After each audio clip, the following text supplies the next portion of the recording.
Om Shanti. 34 number के register में 33 page पर 12/1/92 का प्रातः क्लास रिकॉर्ड चला है। भोलेनाथ से निराला कोई और नहीं। बिगड़ी को बनाने वाला जरूर भगवान कोई कहेंगे।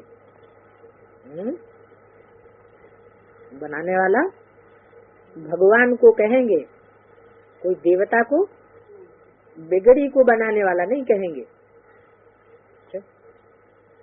चलो और देवताओं को नहीं कहेंगे, जो देव देव महादेव कहा जाता है उसको कहेंगे। देव देव महादेव को भी नहीं कहेंगे, बिगड़ी को बनाने वाला माना शंकर को भी नहीं कहेंगे। भोलानाथ भी शिव को कहेंगे, शंकर को नहीं। खिवैया भी शिव को ही कहेंगे, न कि शंकर को।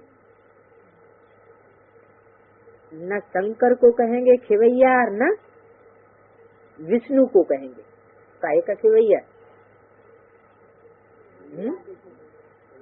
कौन सी नैया होती है? शरीर रूपी नैया। शरीर रूपी नैया को भी खेता है क्या? कौन? शिव बाबा? ये आत्मा को पार लगाने वाला आया है, और शरीर रूपी नैया को है? शरीर रूपी नैया विषय वैतरणी नदी में नहीं डूबी हुई है। आत्मा विकारों में डूबी हुई है, तो आत्मा के साथ नैया पार हो गई है क्या? है? शरीर रूपी नैया विषय विकारों में गोते नहीं खा रही है क्या? खा रही है ना। तो मन बुद्धि रूपी आत्मा का तो पार लगाई है एक शिव बाबा, शिव ज्योति बिंदु जिसे कहते हैं भगवान। फिर शरीर को पार लगाने वाला कौन चाहिए? शरीरधारी चाहिए या सिर्फ आत्मा चाहिए? शरीरधारी चाहिए। अच्छा, तो शंकर को क्या कहें फिर? है? शंकर शरीर रूपी नैया का पार लगाने वाला खिवैया है या नहीं है? है? है? है? हाँ, खेने वाला उसमें बैठा है। शरीर तो जैसे जड़ है, और आत्मा तो चैतन्य होती है। उसमें जो बैठने वाली आत्मा शंकर की है, वो भी तो याद करती है किसी को। किसको याद करती है? शिव बाबा को क्यों याद करती है? उसको याद करने की क्या दरकार पड़ गई? परमात्मा को कोई क्यों याद करते हैं? देवताएं क्यों नहीं याद करते? सत्युग में देवताएं तो होते ही हैं पवित्र। वो तो विषय वैतरणी नदी, कलियुगी नदी को पार किए हुए हैं, उनको तो याद करने की दरकार नहीं है। फिर शंकर को याद करते हुए क्यों दिखाते हैं? कहाँ की बात है? कौन सी युग की बात है? जरूर संगम युग की बात है। संगम युग में जरूर शंकर वाली आत्मा भी उस परमात्मा को याद करने का पुरुषार्थ करती है। माना उसके ऊपर भी पापों का बोझ है। वो भी ये नहीं कहेंगे कि पूरा पूरा विषय वैतरणी नदी को क्रॉस कर गया। अगर ये कहें कि विषय वैतरणी नदी को क्रॉस कर गया, तो फिर शंकर को चित्रों में कांटों की दुनिया में दिखाना चाहिए या स्वर्ग में दिखाना चाहिए? कहाँ दिखाना चाहिए? फिर तो स्वर्ग में दिखाना चाहिए देवताओं के साथ। लेकिन शंकर को कहाँ दिखाते हैं? कांटों के जंगल में दिखाते हैं ना। इसका मतलब शंकर का जब तक पार्ट है, तब तक कौन सी दुनिया में पार्ट है? दुनिया कौन सी है? पतित विकारी दुनिया है। विषय वैतरणी नदी की बात है। ये सारा संसार विषय सागर है, उसमें उसकी भी नैया पड़ी हुई है। किसकी? शंकर की भी नैया शरीर रूपी पड़ी हुई है। और उसका भी खिवैया कौन है? शिव बाबा। शिव की आत्मा अलग और शंकर की आत्मा अलग। भले चित्रों में शंकर को विषय विकार पीते हुए दिखाया गया है। चित्र किसका दिखाया है? इस चरित्र की यादगार किसको दिखाया है? शंकर के चित्र को दिखाया है। लेकिन शंकर वास्तव में किसी के विषय विकार पी नहीं सकता। क्यों? क्यों? वो शंकर पीने वाला नहीं है, उसमें भी विषय विकारों को पीने वाला कौन है? भोलानाथ शिव बाबा है। जब कहते हैं भोलानाथ तो सिर्फ भोला ही नाथ है क्या? क्या कहते हैं भोले के साथ? शिव। सिर्फ अकेला नहीं कहेंगे शिव, अच्छा भी नहीं लगता। क्या कहेंगे? शिव शंकर भोलेनाथ। तो शिव शंकर भोलेनाथ जब कहते हैं तो शिव पहले और शंकर बाद में। फिर उनकी महिमा में कहते हैं भोला भाला। तो कौन सा शब्द पहले? भोला पहले और भाला बाद में। तो भाला किसके लिए हुआ? जो बाद में नाम है उसके लिए भाला, और जो पहले नाम है वो हुआ भोला। तो शिव बाबा तो सदैव भोला ही है। जो भोला आदमी होगा, बच्चा बुद्धि होगा, तो उसे पता ही नहीं है कि ये विष है या अमृत है, वो तो पी लेगा। है?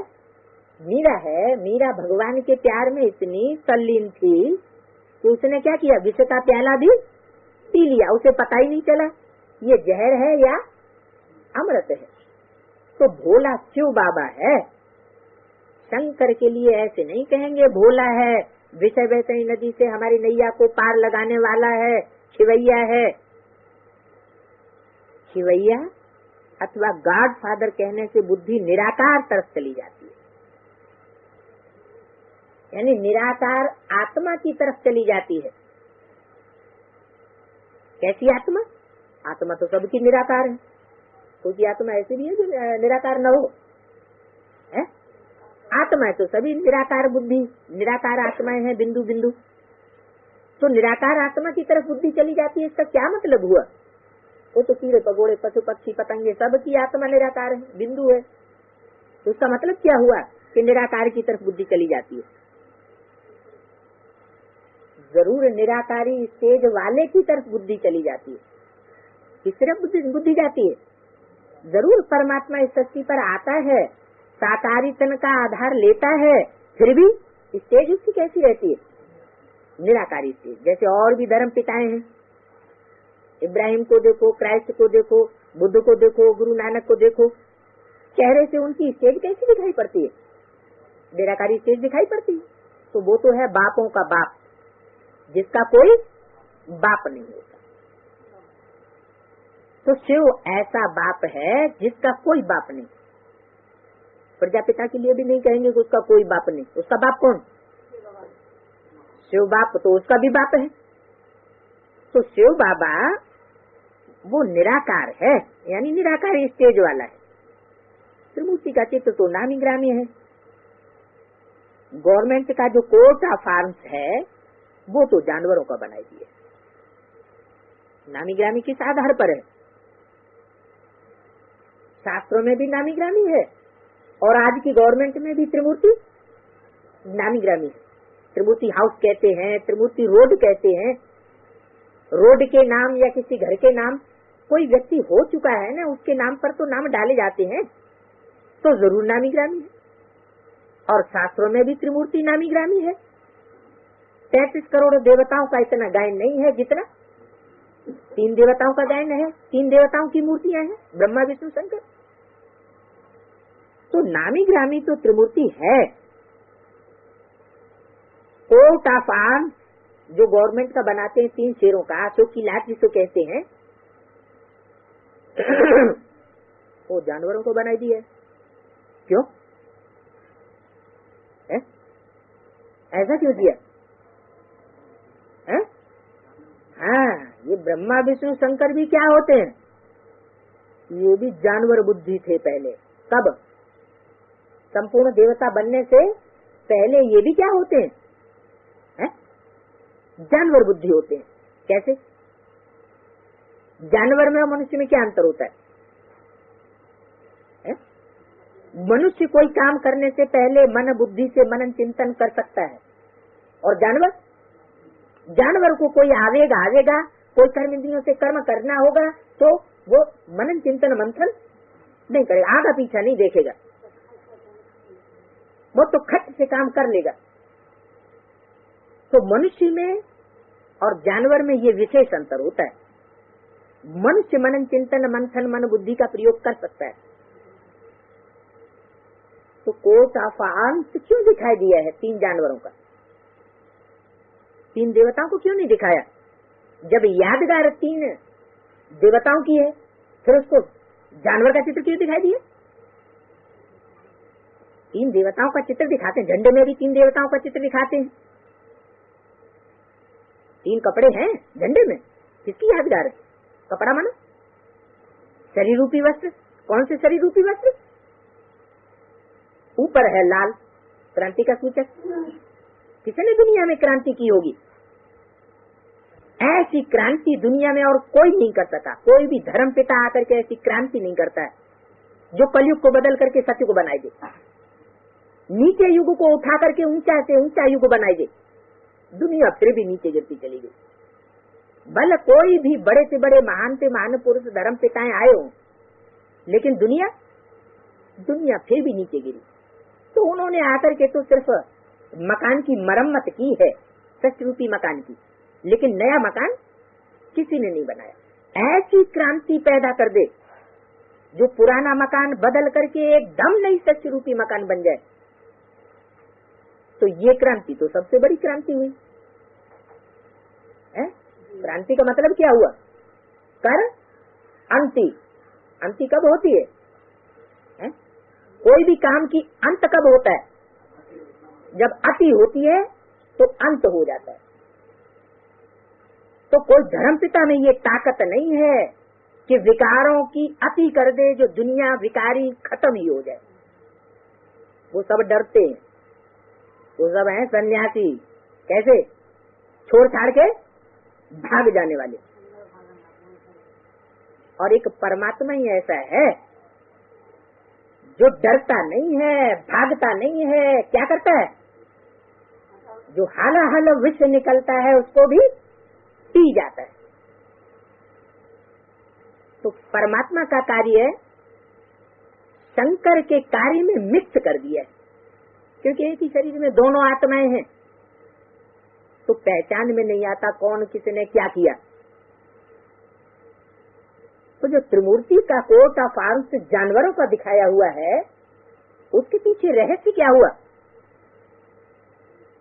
ये 3 देवताएं भी पहले संपन्न स्टेज पाने से पहले, राजयोग की प्रारब्ध पाने से पहले क्या थे? जानवर बुद्धि थे, माने विकारी थे। उनकी भी इंद्रियां उनके कंट्रोल में नहीं थी। जब संपन्न बन जाते हैं तब देवता बनते हैं। तो फिर उनको देवताओं का रूप दिखाना चाहिए। लेकिन जब देवता बन जाएंगे तो विष पीने का कार्य करेंगे क्या? उनके थ्रू शिव बाबा विष पीने का कार्य करेगा क्या है? फिर नहीं करेगा। फिर तो दुनिया ही पावन बन जाती है। शंकर का नाम रूप बदल करके क्या हो जाता है? नारायण बन जाता है। कौन सा नारायण? नर से डायरेक्ट नारायण बनने वाला। नर से प्रिंस भी नहीं बनता, वो तो अगले जन्म में बनते। जैसे ब्रह्मा बाबा, उनका भी तो लक्ष्य क्या था? नर से क्या बनना है? नारायण बनना। लेकिन बने क्या? प्रिंस बने, माने अगले जन्म में जाकर के प्रिंस के रूप में जन्म लेंगे, फिर बाद में नारायण बनेंगे। तो उनका गायन नहीं हुआ। न गायन तो ये है कि इसी जन्म में राजयोग की पढ़ाई पढ़े और इसी जन्म में उसकी प्रारब्ध, उसका फल प्राप्त कर ले। तो जानवरों का कोट का फार्म बनाई दिया है और उस पर लिखा हुआ है सत्यमेव जयते। जानवरों का चित्र बनाई दिया और नीचे लिख दिया सत्यमेव जय, माने जानवर सत्य हो गए। जानवर बुद्धि भी सत्य होते हैं क्या? वो तो है ही जानवर। उसे सत्य और असत्य का पता ही नहीं होता। वो तो निर्णय ही नहीं कर सकता सत्य कर्म क्या है और असत्य कर्म क्या है। अब जानवरों के साथ तो कोई अर्थ नहीं निकलता है। तो वास्तव में कौन सा चित्र बनाना चाहिए? झंडे के ऊपर या नोट जो छपते हैं उनमें कौन सा चित्र बनाना चाहिए? 3 देवताओं का चित्र बनाना चाहिए। असलियत में वास्तव में 3 देवताएं कौन कौन से थे वो चित्र छापना चाहिए।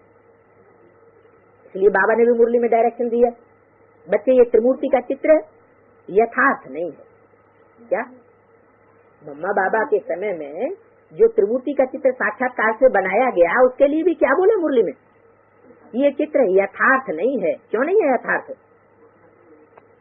उसमें जो 3 मूर्तियां एक्यूरेट होनी चाहिए जैसी वास्तव में थी, जो 3 पुरुषार्थी थे, 3 देवताएं, पुरुषार्थ का जो स्वरूप होना चाहिए वो नहीं दिया हुआ है। किसका दिया हुआ है? किसी का 3 मूर्तियों में कोई चित्र ओरिजिनल दिया हुआ है? ब्रह्मा का ओरिजिनल चित्र दिया हुआ है, तो वो भी ओरिजिनल नहीं है। क्यों वो भी ओरिजिनल नहीं है? क्योंकि ब्रह्मा वो तो आदि का ब्रह्मा था ही नहीं। ब्रह्म माने बड़ी और माँ माने माँ, ब्रह्मा माने बड़ी माँ। तो बड़ी माँ का जो चित्र है, हाँ, वो भी वास्तव में यज्ञ के आदि में जो बड़ी माँ का पार्ट बजाने वाली माता थी, जो ब्रह्मा सरस्वती को भी कंट्रोल करने वाली थी, उसका भी चित्र त्रिमूर्ति में नहीं दिया। हाँ, बाद में जो कृष्ण बच्चे के रूप में पैदा हुआ, यज्ञ के आदि वाले वो माता पिता जब चले गए तो उस कृष्ण बच्चे ने उस यज्ञ का कारोबार संभाल लिया।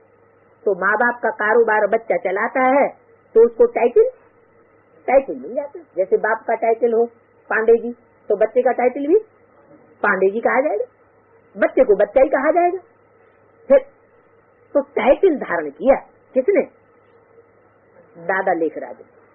दादा लेखराज का जो चित्र दिया हुआ है त्रिमूर्ति में ब्रह्मा के रूप में, वो भी ओरिजिनल एक्यूरेट चित्र नहीं है जिसकी पूजा हो। अगर एक्यूरेट होता तो मंदिर बनाए जाते, मूर्तियां बनती, लेकिन न मूर्तियां हैं और न मंदिर बनाए जाते हैं, न उनकी पूजा होती है। सिर्फ एक मंदिर है अजमेर में, वहां भी पूजा करने कोई नहीं जाते। तो जो 3 मूर्तियां हैं उनका भी अर्थ होना चाहिए, उनका एक्यूरेट रूप होना चाहिए। तो गवर्नमेंट के कोर्ट ऑफ आर्म्स की मुहर होती है, तो हमारी भी स्टाम्प कहो या हमारा झंडा कहो, वो कौन सा होना चाहिए? त्रिमूर्ति की स्टाम्प होनी चाहिए, लेकिन ओरिजिनल होनी चाहिए, सच्ची होनी चाहिए, सत्यमेव जयते जिसमें लिखा जाए वो होनी चाहिए, या झूठा चित्र होना चाहिए? उन तथाकथित ब्राह्मणों ने कैसा बनाया है, जो अपने को कहते हैं हम ब्रह्मा कुमार कुमारी हैं, उन्होंने सच्चा बनाया है या झूठा बनाया है? उन्होंने तो झूठा बना दिया है। ब्रह्मा का चित्र डाला है, वो समझते हैं ब्रह्मा का तो सच्चा है ही, वो भी झूठा है। टिकट भी निकाला है, उसमें तो सिर्फ एक ही मूर्ति रख दी, वो भी बंद हो गई। तो कोर्ट ऑफ आर्म्स गवर्नमेंट की होती है, जो भी बड़ी बड़ी राजधानियां हैं उन सबके कोर्ट ऑफ आर्म्स होती है। तो हमारी भी दैवी राजधानी तैयार हो रही है, हमारा भी कोर्ट ऑफ आर्म्स होना चाहिए, है? होना चाहिए ना। तो जो हमारा कोर्ट ऑफ आर्म्स है उसके हम उसमें चित्र किसके डालें? चलो वो कोई भी सत्यमेव जयते जो उन्होंने लिखा, उन्होंने तो झूठ लिखा। अब हम तो सच्चे बाप के सच्चे बच्चे हैं, तो हम क्या करें? हैं? हम क्या करें? हैं? हम सच्चे चित्र निकालें, लेकिन सच्चे चित्र निकालेंगे कहाँ से जब खुद पता होगा कि वो 3 मूर्तियां कौन सी हैं, जो 3 देवताएं बनने वाले हैं, संसार में प्रसिद्ध होने वाले हैं, जिन 3 देवताओं के शरीर रूपी वस्त्र को हम संसार में बुलंद करेंगे, ऊंचा करेंगे, झंडा ऊंचा रहे हमारा, विजयी विश्व तिरंगा प्यारा। वो तो ऐसे ही गाते रहते हैं। कौन? वो झंडा बुलंद करने वाले गवर्नमेंट के लोग, वो तो ऐसे ही गीत गवाते रहते हैं, झंडा ऊंचा रहे हमारा। अरे कपड़े के झंडे ने कभी विश्व विजय और भी की थी? है? कभी विश्व विजय की थी कि अभी कर लेगा? तो कपड़े के झंडे की बात नहीं है। कौन से वास्तव में कौन सी 3 मूर्तियां होनी चाहिए? कोई तो होंगी ना, वो जरूर कोई 3 शरीर रूपी वस्त्र हैं जिन्होंने सारे विश्व के ऊपर विजय प्राप्त की थी। उनके संस्कार मिलजुल करके एक हुए थे।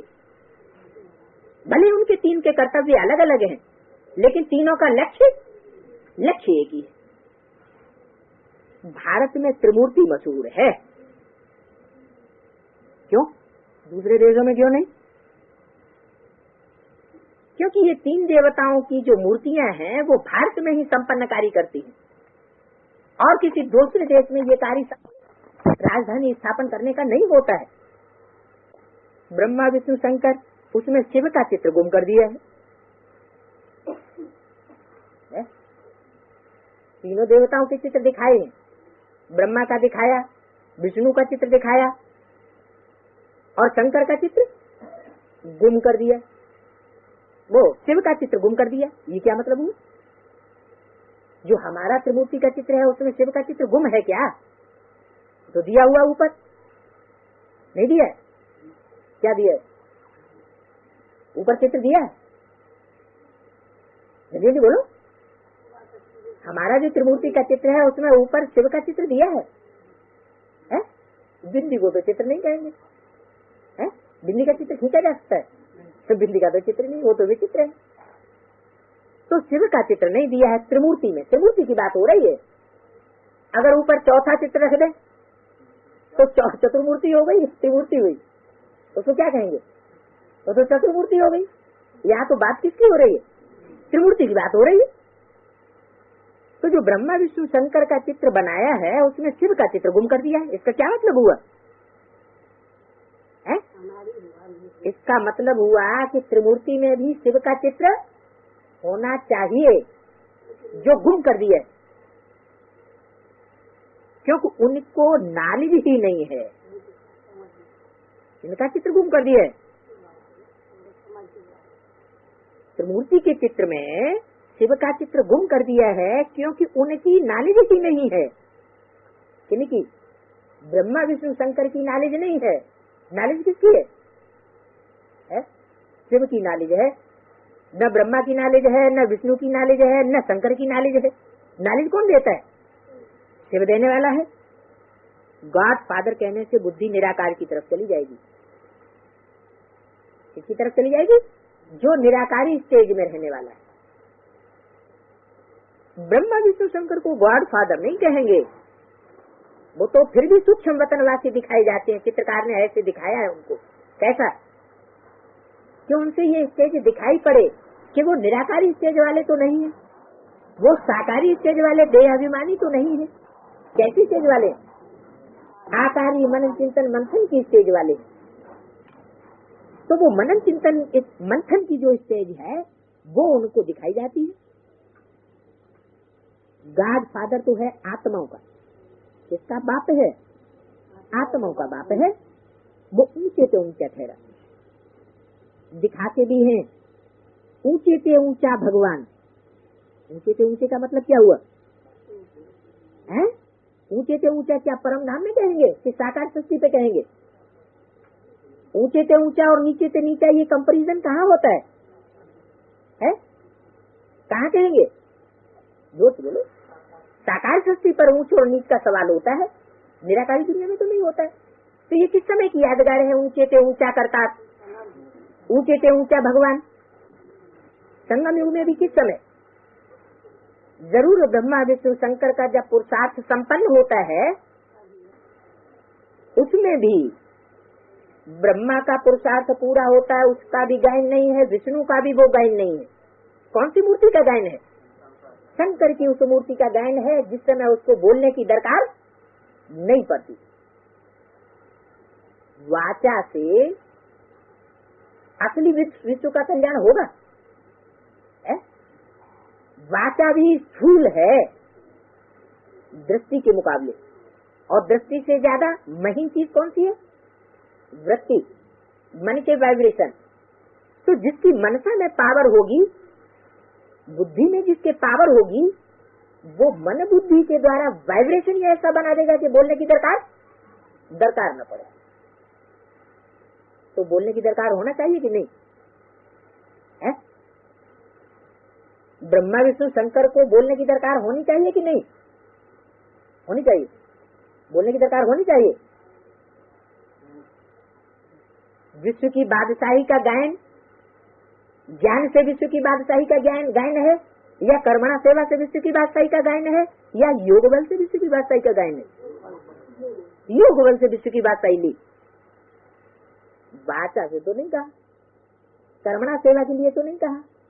इसलिए शंकर को क्या दिखाते हैं? कोई कर्म करते हुए नहीं दिखाते, कोई भाषणबाजी करते हुए कोई चित्र में शंकर को नहीं दिखाया। क्या दिखाया है? बस याद में बैठा हुआ। अब याद में बैठना तो कोई कर्मेंद्रियों से कर्म करना हुआ ही नहीं। रंगमंच पर जो पाठ बजाया जाता है, पाठधारियों को कर्मेंद्रियों से कर्म करते हुए दिखाया जाता है। तो शंकर का जैसे कोई पाठ है ही नहीं। मुरली ने क्या बोला? शंकर का कोई पाठ है ही नहीं। क्यों ऐसे क्यों बोला? क्योंकि वो कर्मेंद्रियों से पाठ तो बजाता है। वो सारा जो संपन्न स्टेज में सारा कार्य संपन्न करे, वो किस आधार पर करेगा? मनसा पावर के आधार पर सारा कार्य पूरा करता है। तो शंकर के लिए गायन है कि 5 तत्वों को प्रेरणा दी और दुनिया भस्म हो गई। तो ब्रह्मा विष्णु शंकर को ऊंचे से ऊंचा नहीं कहेंगे। क्या? बल सूक्ष्म वतनवासी है, मनन चिंतन मंथन की स्टेज वाले हैं, लेकिन उनको सदाकाल निराकारी स्टेज वाले हैं, ऐसे नहीं कहेंगे। चलो, उन 3 देवताओं में शंकर को तो बिल्कुल ही निराकारी दुनिया के नजदीक दिखाया गया है, लेकिन वो सदाकाल निराकारी स्टेज वाला है, ऐसे नहीं कहेंगे। और जब वो बिल्कुल निराकारी स्टेज में पहुंच जाए तो उसके बाद गॉड फादर के समान हो गया। वो बच्चा किस रूप में हो गया? बाप समान बच्चा हो गया। तो वो तो शिव ही हो गया।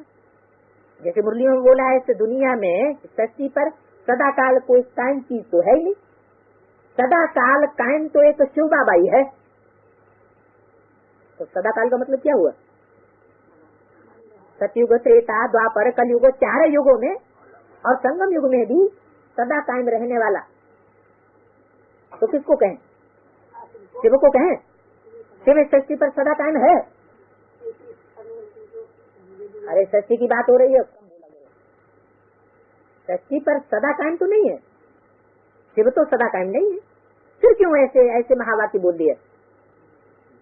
हाँ, शूटिंग पीरियड में जरूर कोई ऐसा टाइम आता है जिसमें शिव बाप आकर के अपना जो बड़ा बच्चा है, जैसे भारतीय परंपरा में हमेशा बड़े बच्चे को राजाई दी जाती रही, तो ये परंपरा कहाँ से शुरू हुई? संगम से शुरू हुई। परमात्मा शिव भी जब आते हैं तो ये बताते हैं गॉड फादर इज वन, तो गॉड का बच्चा भी वन कहा जाता है। त्रिमूर्ति ब्रह्मा, देवताओं में बड़ा शंकर। तो विश्व की बादशाही कौन लेता है? शंकर के द्वारा ही विश्व की बादशाही का गायन है। हर हर महादेव शंभो काशी विश्वनाथ गंगे। तो वो बड़ा बच्चा है। वो बड़ा बच्चा पहले निराकारी स्टेज को पा लेता है और बाप समान स्टेज को ग्रहण कर लेता है। इसलिए बताया है कि वो ऊंचे से ऊंचा करतार है। कौन? शिव बाबा, शंकर नहीं। तो उसमें भी है कौन? अरे कोई किसी की गद्दी पर बैठता है, मान लो प्रिंसिपल चला गया स्कूल का और उसकी जगह किसी टीचर को बैठा दिया, तो वो क्या कहा जाएगा? प्रिंसिपल ही तो कहा जाएगा ना। हाँ, तो भगवान के बच्चे क्या होने चाहिए? भगवान भगवती होने चाहिए। लेकिन भगवान भगवती कहना रंग है। क्यों? क्योंकि भगवान तो सिर्फ एक ही होता है। God father is one, God is one. तो ऊंचे से ऊंचा एक भगवान है, ये सभी जानते हैं। सिख लोग भी उनकी महिमा गाते हैं। क्या गाते हैं? ऊंचे से ऊंचा करतार। करतार माना करने वाला। तो करेगा क्या? बिंदु खुदक खुदक के करेगा क्या है? किसी शरीर के द्वारा ही तो करेगा ना। ऊंचे से ऊंचा करतार, ऊंचे से ऊंचा पाठ बजाने वाला। तो ऊंचे से ऊंचा एक भगवान है। गुरु नानक को भी ये ज्ञान था कि मनुष्य को देवता बनाने वाला परमपिता परमात्मा के सिवाय कोई नहीं हो सकता। सिख लोग गाते, ये सिख लोगों में ये महिमा ज्यादा क्यों चलती है?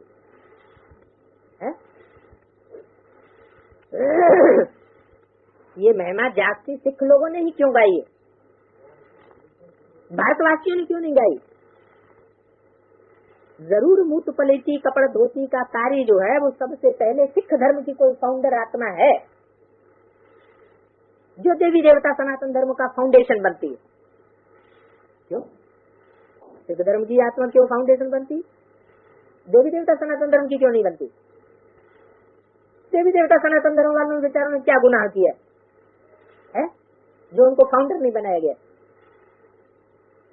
एक सिख धर्म ही कलयुग के अंत में आकर के एक ऐसा रहता है जिसमें ये प्रैक्टिकल में मान्यता अभी भी चल रही है। प्रैक्टिकल में एक नारी सदा ब्रह्मचारी, और धर्म तो सब व्यभिचारी बन जाते हैं।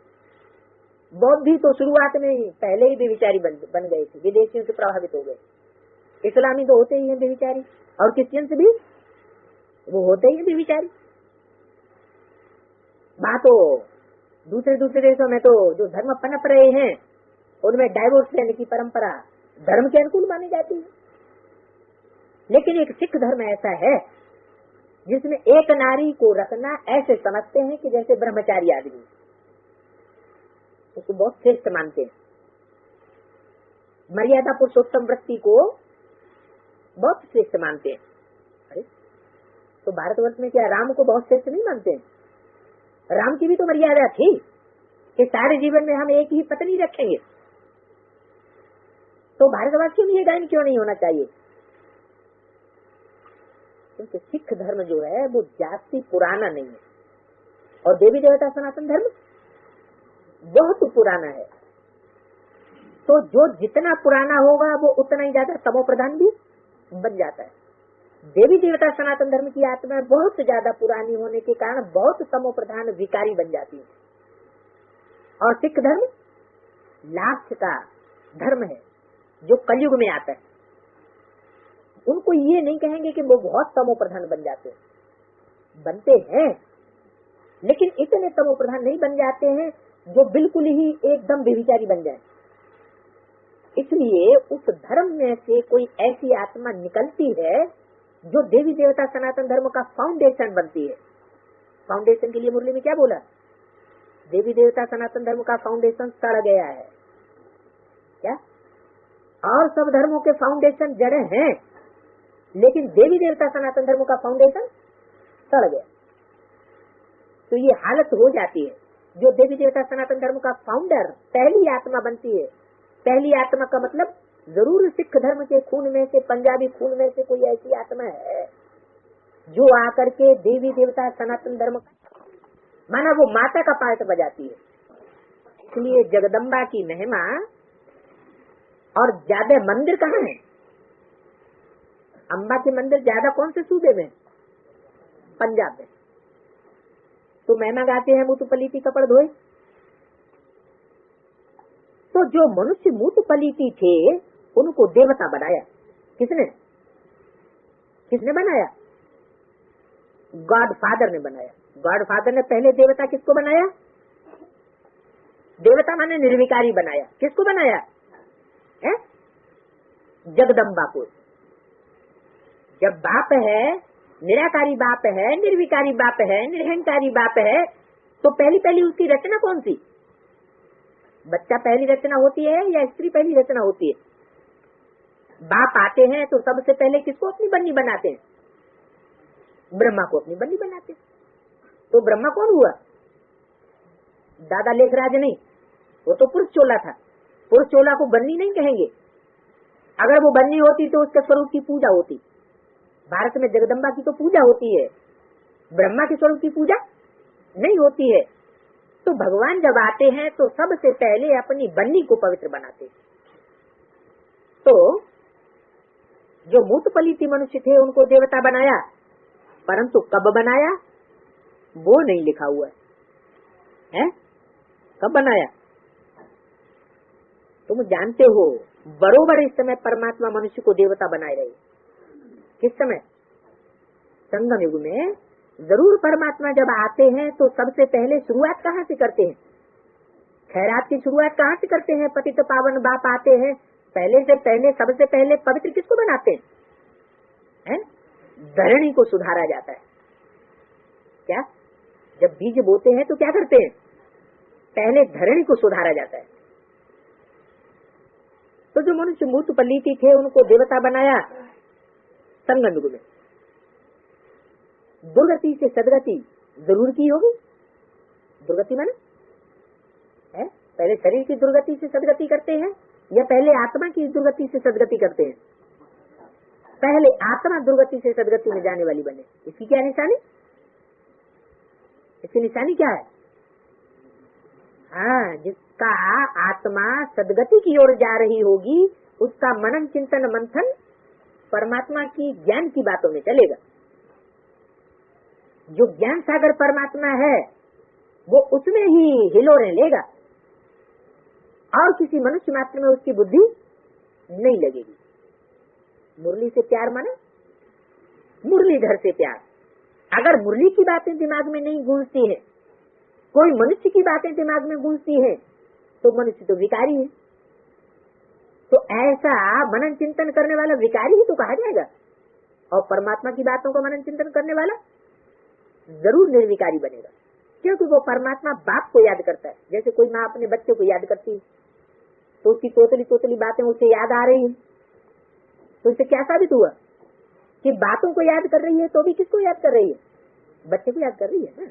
तो ऐसे ही जो मुरली के महावाक्यों को मनन चिंतन मंथन कर रहा है, अपने जीवन में प्रैक्टिकल जीवन में उसको उतार रहा है, तो जरूर वो विचार सागर मंथन कर रहा है। उसका सुदर्शन चक्र घूम रहा है, वो मनुष्य से देवता बन रहा है। भले ये फर्स्ट क्लास पुरुषार्थ की स्टेज नहीं है, मनन चिंतन मंथन की स्टेज सेकेंडरी स्टेज है। लेकिन कोई सीढ़ी चढ़ता है तो ऐसे थोड़ी कि एकदम आखिरी सीढ़ी पे चढ़ जाएगा कोई है। ये बीच की सूक्ष्म वतन की अवस्था हर आत्मा को क्रॉस करनी पड़ती है। ऐसी मनुष्य मात्र कोई ऐसी आत्मा नहीं है जो मनन चिंतन मंथन की स्टेज से क्रॉस न हो। तो ये भी एक पतित से पावन बनने की सीढ़ी है। आत्मा पहले प्योर बनती है। अगर आत्मा में मनन चिंतन मंथन नहीं चलता है तो उसे कहेंगे डिफेक्टेड है, आत्मा निर्विकारी नहीं है। तो पहले आत्मा रूपी बीज निर्विकारी बने, दुर्गति से सदगति वाली बने, तो जरूर भगवान ने भ्रष्टाचारी को शिष्टाचारी बनाया होगा। किसको? पहले शरीर को बनाया कि आत्मा को? आत्मा। आत्मा मन बुद्धि जो भ्रष्ट इंद्रियों के रमण में रहती है, भ्रष्ट इंद्रियों को जिसको याद आती रहती है, वो आत्मा पहले कैसी बनती है? भ्रष्ट इंद्रियों के मनन चिंतन मंथन से परे की स्टेज में चली जाती है। देवताएं शिष्टाचारी होते हैं और मनुष्य भ्रष्टाचारी होते हैं। मनुष्य स्त्री पुरुष का चोला लेते हैं। क्या कारण बनता है जो स्त्री पुरुष का चोला बनता है? पुरुष स्त्री बनता है, स्त्री पुरुष बनता है, कभी नहीं भी बनता है। 2 जन्म लगातार कभी पुरुष के हो जाते हैं और कभी 2 जन्म लगातार स्त्री को हो जाते हैं। कारण क्या है? सत्युग त्रेता में ऐसा नहीं होता। सत्युग में बराबर चलता है मामला, 1 जन्म स्त्री का 1 जन्म पुरुष का, वहां किसी तरह का गतिरोध नहीं होता। और द्वापर कलयुग में ऐसा गतिरोध क्यों हो जाता है? क्योंकि कोई कोई पुरुष में इतना पुरुष भाव भरा हुआ होता है कि 1 जन्म में उनका पुरुष भाव पूरा नहीं होता, वो दिव्य रह जाती है, इसलिए अगला जन्म भी उनको पुरुष का मिल जाता है। ऐसे स्त्री के लिए अंतमते सोगते, नहीं तो नियम क्या होना चाहिए? अंतमते सोगते होती। तो दुर्गति से सदगति जरूर परमात्मा ने की होगी मन बुद्धि रूपी आत्मा की। भ्रष्टाचारी को श्रेष्ठाचारी बनाया होगा। तुम समझाए सकते हो, इस भारत में ही श्रेष्ठाचारी देवता थे। गुरु नानक जब आए तब तो भ्रष्टाचारी दुनिया थी है? कब आए? गुरु नानक के ग्रंथ में ये गायन क्यों विशेष है, मुठ पलीती कपड़ धोती, और दूसरे ग्रंथों में इतना गायन क्यों नहीं है? भारतीय ग्रंथों में, हिंदुओं के ग्रंथों में वो तो आते ही तमो प्रधान दुनिया में है, तमो प्रधान दुनिया में आते हैं। तब तो गाते थे मुठ पलीती कपड़ धोती। लक्ष्मी नारायण आदि के चित्र तो रहते हैं ना, जिनके साथ ही इनकी कंपटीशन होती है। इनकी है सिख धर्म की कंपटीशन भी किसके साथ होती है? जो देवी देवता सनातन धर्म की आत्माएं होती हैं उनके साथ उनकी कंपटीशन होती है। गुरु गोविंद सिंह का जन्म बड़े धूमधाम से मनाते हैं, जैसे भारतवर्ष में 10 अवतार मुख्य गाए जाते हैं, तो सिखों में भी 10 गुरु मुख्य गाए जाते हैं। उनमें भी 10 गुरुओं की परंपरा है। ये परंपरा कहाँ से शुरू हुई? संगम युग से। संगम युग में भी झाड़ के चित्र में नीचे कितने बैठे हुए दिखाए गए? 10 धर्मों के, 10 मुख्य धर्मों के 10 मुखिया दिखाए गए। तो इनकी कंपटीशन होती है हिंदुओं से। गुरु गोविंद सिंह का जन्म बड़े धूमधाम से मनाते हैं। सिख धर्म का रचयिता है कौन? गुरु गोविंद सिंह। क्यों? और बाकी जो 9 गुरु हैं वो क्यों नहीं रचयिता? गुरु नानक को क्यों नहीं रचयिता बताया है? गुरु गोविंद सिंह है, वो तो बाद में आए, उनको रचयिता क्यों बना दिया? गुरु नानक को क्यों नहीं बताया? धर्म पिता तो गुरु नानक है, पहला सिख धर्म का, या गुरु गोविंद सिंह है? गोविंद सिंह का मतलब क्या हुआ? गौ इंद्र सिंह। गौ माना इंद्रियां, गोविंद इंदु या इंद्र माना राजा, तो इंद्रियों का राजा। गुरु नानक तो ऐसे हो गए जैसे ब्रह्मा की प्रत्यक्षता हुई पहले, और बाद में किसकी प्रत्यक्षता होती है? जो सारे संसार में फैल जाती है। 3 मूर्तियों में पहली प्रत्यक्षता तो ब्रह्मा की, फिर शंकर की, फिर विष्णु, लास्ट में प्रत्यक्ष होता है। तो ऐसे ही गुरु गोविंद सिंह का जन्म बड़े धूमधाम से मनाते हैं। तो गुरु गोविंद सिंह का पार्ट देवी देवता सनातन धर्म के कंपटीशन में कैसा हुआ है? जरूर इंद्रियों को कंट्रोल करने वाला है, वो रचयिता है, यानी क्रिएटर हो गया। खुद कहते हैं भगवान निराकार निरहंकारी है, आकर के मनुष्य को पति से देवता बनाते।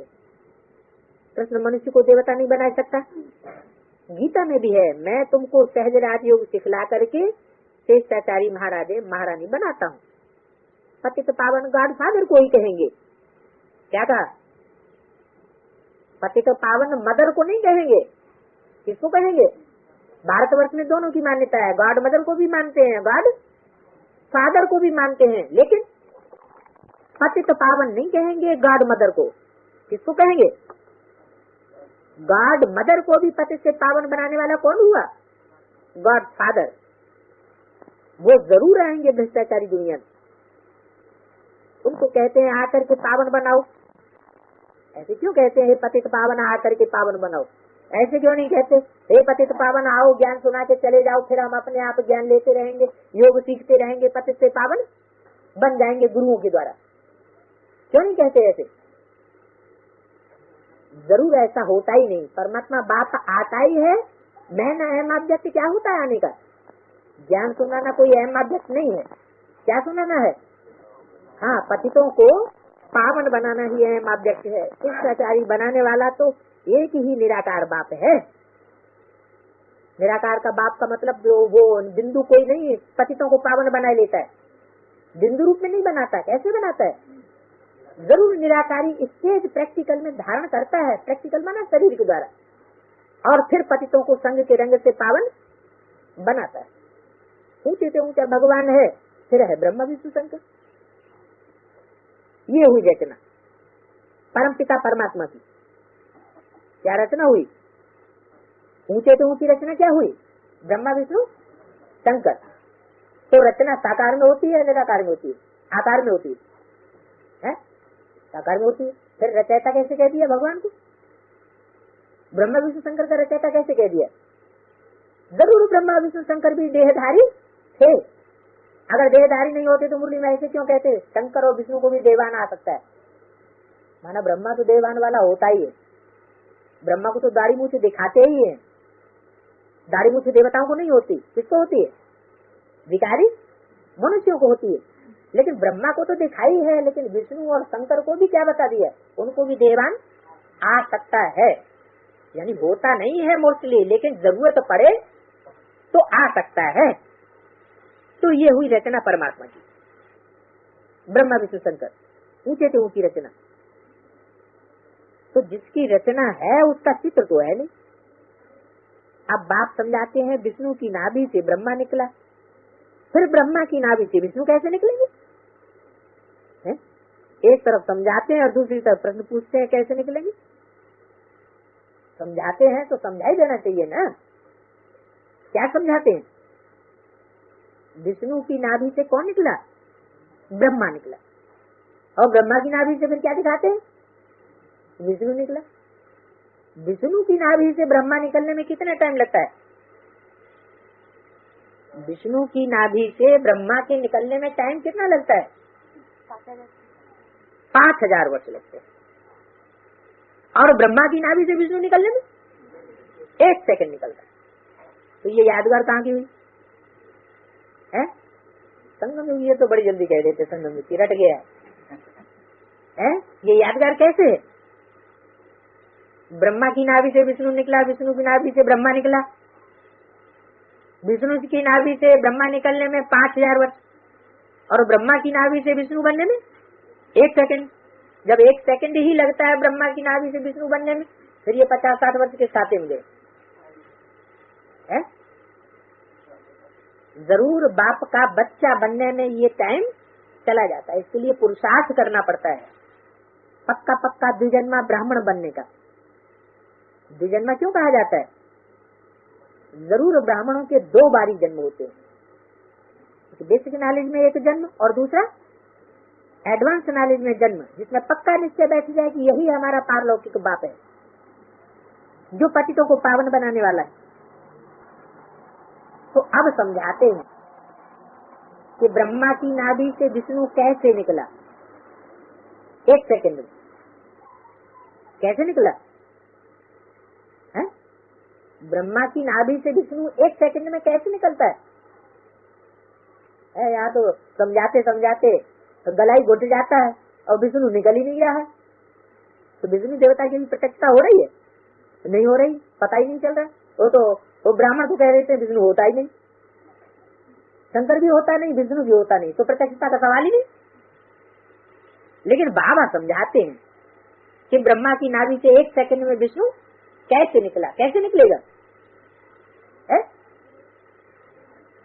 जरूर ब्रह्मा संपन्न बने तो जैसे ही जिस टाइम वो छोटी सुई 12 के ऊपर पहुंचती है संपन्न स्टेज पर, वैसे ही जो बड़ी सुई है जो बहुत तीखी है सेवा का चक्कर लगाने में, वो उसको क्रॉस करती है, उस सेकंड में पहुंचती है जहाँ पर घंटे बजते हैं।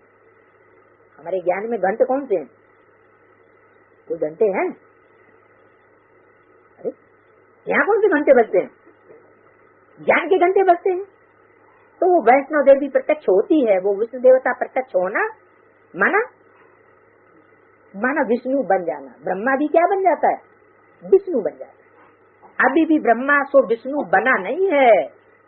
अभी वो सेकंड आई नहीं है कि आ गई, अभी नहीं आई।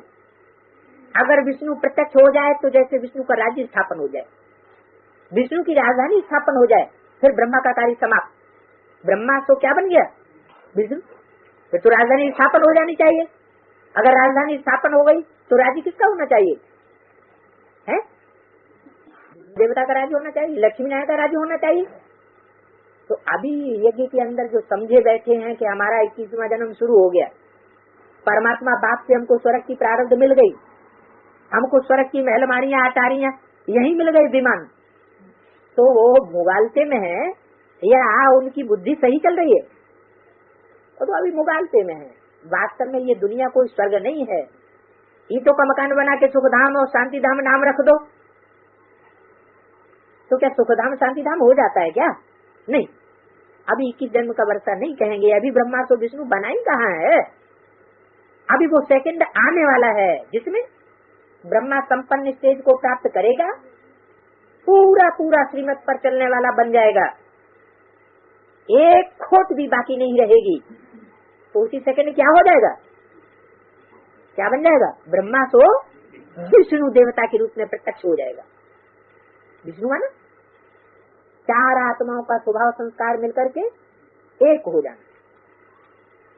तो बाप अभी समझाते हैं कि ब्रह्मा तो विष्णु एक सेकंड में कैसे बनते हैं, क्योंकि ब्रह्मा सो विष्णु, विष्णु सो ब्रह्मा बनता तो है ना, ब्रह्मा द्वारा स्थापना, फिर वही ब्रह्मा सरस्वती दूसरे जन्म में विष्णु के दो रूप लक्ष्मी नारायण बन के पालना करते। तो ब्रह्मा सरस्वती सो लक्ष्मी नारायण, क्या कहा? जो ब्रह्मा जो सरस्वती तो ही लक्ष्मी नारायण। ब्रह्मा कहेंगे हम तो विष्णु के दो रूप लक्ष्मी नारायण बनते हैं, कहेंगे क्यों कहा है? भविष्य के लिए क्यों बोल दिया? जरूर ये जिस समय बोला है उस समय की बात नहीं है, जरूर भविष्य में बनने वाला है। लक्ष्मी नारायण फिर कहेंगे हम सो ब्रह्मा सरस्वती तो एक दो के नाभि से निकली, हम तो देवता, फिर क्षत्रिय, फिर वैश्य शूद्र बने। तो ये बहुत समझने की बातें हैं। बाबा ने समझाया है, जिस ब्रह्मा के तन में मैंने प्रवेश किया है उनके पूरे 84 जन्म हुए हैं।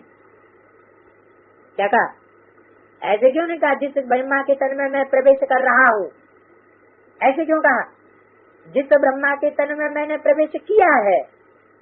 किस टाइम की बात बताई? प्रेजेंट की, पास्ट की, फ्यूचर की? पास्ट की बात बताई। यानी यज्ञ के आदि में जिस ब्रह्मा के तन में मैंने पहले प्रवेश किया है उनके पूरे 84 जन्म होते हैं। पूरे मन एक सेकंड भी, एक दिन भी कम नहीं। इस सत्य रूपी रंगमंच पर ऑल राउंड वो आत्मा पार्ट बजाती है। दादा लेखराज की आत्मा सत्य रूपी रंगमंच पर ऑल राउंड पार्ट बजाती है? नहीं बजाती। वो तो सूक्ष्म शरीरधारी हो गई और सब रंगमंच पर पार्ट उनका कहाँ रहा अपने प्रैक्टिकल स्वरूप से, प्रैक्टिकल शरीर से। बाकी कोई रथ आदि की बात नहीं है, ये सब झूठ है। इस संगम के समय का किसी को भी पता नहीं। मनुष्यों को घोर अंधियारे में डाल दिया। कलयुग की आयु इतने लाखों वर्ष की है। ऐसे क्यों कहा शास्त्रों में कि कलयुग लाखों वर्ष का है? ऐसे क्यों कह दिया? कोई कारण तो होगा। शास्त्रों में जो बातें लिखी झूठी है क्या? अच्छा, खासकर और सब बातें झूठी हो, लेकिन जो बातें परमात्मा ब्रह्मा के मुख से बोल रहा है, याद दिला रहा है, वो झूठी होंगी क्या? है? परमात्मा बाप तो कहते हैं मैं शास्त्रों का सार सुनाता हूँ, यानी सच्चाई तो बात आकर के सुनाते हैं।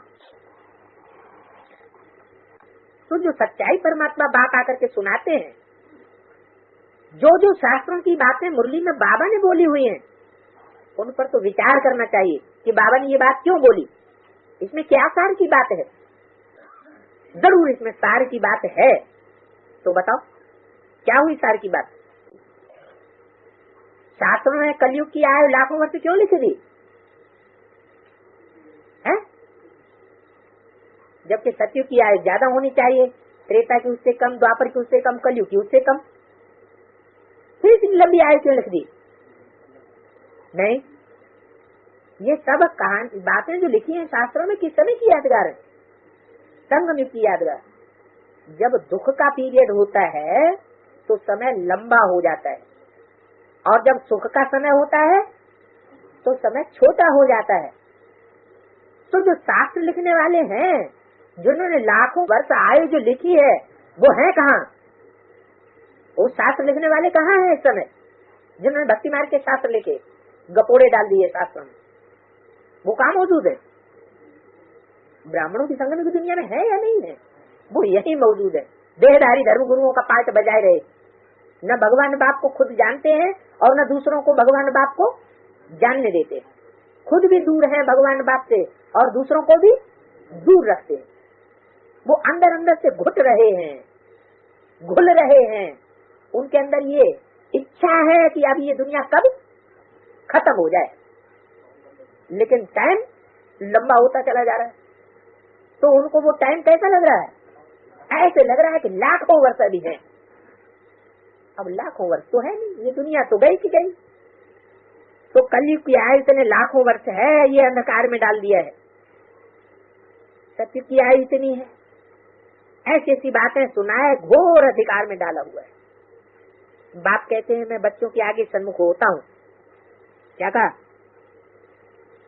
इन अंधियारे में जो अज्ञान अंधकार में मनुष्यों को डालते हैं कि भगवान बाप है ही नहीं, शिवो हम ही भगवान है, हमारी मत पर चलो, हमारे डायरेक्शन पर चलो, वो अंधियारे में डाल रहे हैं कि उजेले में लिए जा रहे हैं? वो तो अंधियारे में डाल रहे हैं। उनसे मैं आकर के नहीं मिलता हूँ। किनसे? उन देहधारी गुरुओं से मैं आकर के नहीं मिलता हूँ। मैं किससे मिलता हूँ? मैं तुम बच्चों से आकर के मिलता हूँ, उनके सन्मुख होता हूँ जो मुझे पहचानते हैं। क्या तुम बच्चों ने मेरे को पहचाना, उन गुरुओं ने मेरे को नहीं पहचाना। बाकी तो मुझे पहचानते ही नहीं है, तो मैं उनके सन्मुख क्यों जाऊं? वो मेरे सन्मुख हो ही नहीं सकते। जरूर उन्होंने विमुख होने का काम किया है, 63 जन्मों में भी विमुख बनने का पार्ट बजाया है, और अभी भी शूटिंग हो रही है। अभी वो विमुख बन रहे हैं, सन्मुख आने की उनमें हिम्मत ही नहीं।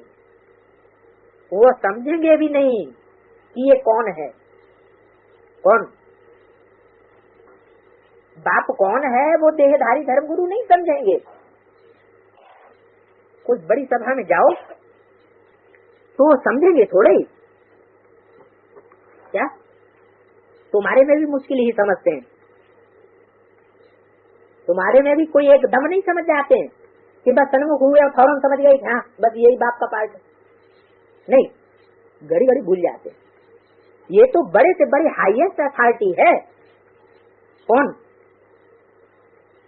दुनिया की हाईएस्ट अथॉरिटी किसको कहेंगे? है? इस दुनिया की हाईएस्ट अथॉरिटी तो जरूर शिव बाबा ही। तो शिव बाबा ज्योति बिंदु को कहेंगे क्या? वो तो विश्व का मालिक बनता ही नहीं। विश्व का जो मालिक बने वो ही दुनिया की हाईएस्ट अथॉरिटी हुई। पोप का देखो कितना रिगार्ड रखते हैं। पोप का इतना रिगार्ड रखते हैं, है 4थे नंबर का धर्म का मुखिया, और उसका इतना रिगार्ड रखते हैं। अब पोप कौन है? है? ये नाम पोप क्यों रखा है? जरूर पोप लीला करते होंगे तो उनका नाम क्या रखा है? पोप। क्रिश्चियन घराने का है। पोप लीला क्रिश्चियंस से क्यों जोड़ दी? क्योंकि क्रिश्चियंस जो है वो दिखावा बहुत करते हैं। ये एडवर्टाइजमेंट की परंपरा कहाँ से निकली है? भारतीय परंपरा में तो ज्ञान और योग को गुप्त रखा जाता है या उसका प्रदर्शन किया जाता है? क्या करते हैं? दान को, योग को क्या करते हैं? ज्ञान को गुप्त रखने की कोशिश करते हैं। और विदेशियों ने क्या किया? वो उसको प्रचार करते हैं। तो भारतीय परंपरा प्रचार करने की नहीं है। प्रचार तो स्वतः होना चाहिए या करना चाहिए। जो सच्ची चीज होगी, दुकान पर बढ़िया मिठाई बनती होगी तो जो चाखेगा, जो खाएगा, वो खुद ही बार बार आएगा। उसका एडवर्टाइजमेंट करने की दरकार नहीं है। तो ये पोप कौन है? क्रिश्चियंस घराने का है। ये क्रिश्चियंस की विशेष ये आदत होती है। क्या? अंदर से कुछ और बाहर से कुछ और दिखावा करने की। ये है अंतिम जन्म। प्रायश्चित के समय से पुनर्जन्म लेते अब तमो प्रधान अवस्था में है। कौन? पोप। सभी पतित हैं। सिर्फ पोप की बात नहीं, इस दुनिया में तो सभी पतित हैं। एक को दुख देते रहते। बाप कहते हैं ये भी बना बनाया खेल। तो ऊंचे से ऊंचा है निराकार भगवान,